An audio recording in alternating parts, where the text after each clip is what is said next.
ikibondo giteye impuhwe kimwe cy'igisekera mwanzi ntiyarazi icyo basiza bw'ababyeyi be nyamara bazira kuko baremwe batabigizemo uruhare nawe niba mugiri impuhwe nubwo yari igitambambuga icyaha yashinjwaga nuko yari umututsi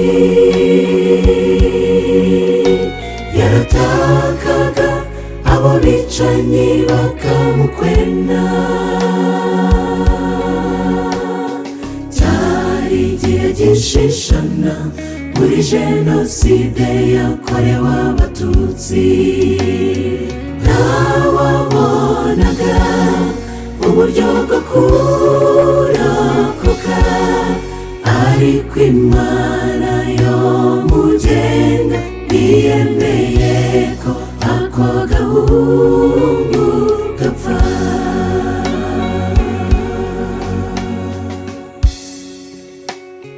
imyaka ibaye myinshi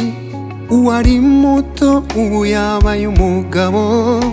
ntiyaheranywe n'amateka nubwo yasigaye ari nyakamwe yaratinyutse arakora akiteza imbere no mu bihe byo kwibuka afata iya mbere akomora abandi afite umutima ukomeye wo guhumuriza abababaye akabaremamo ibyiringiro by'uko ejo burya ari heza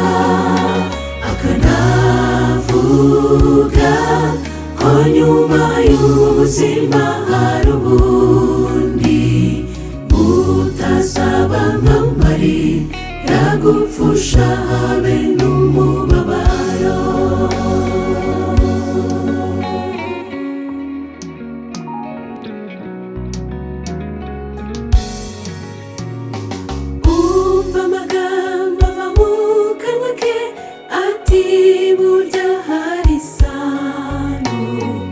isano y'ubunyarwanda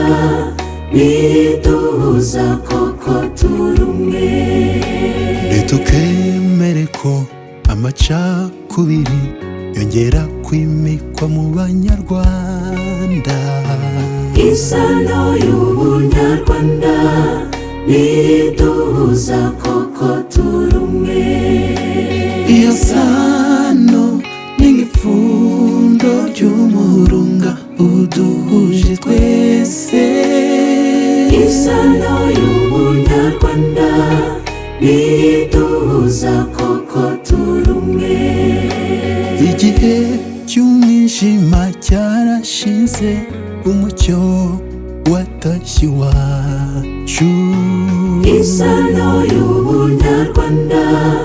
niduhuza koko turi umwe imikwa amahoro mu mitima y'abanyarwanda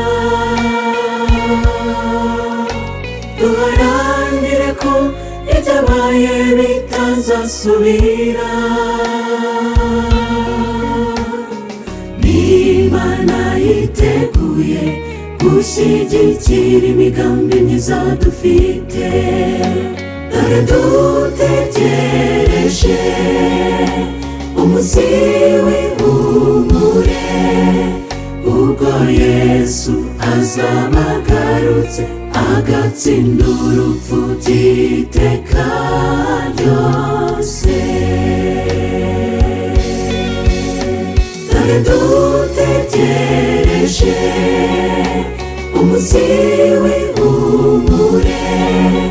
ubwo Yesu azaba agarutse agatsinda urupfu by'iteka ryose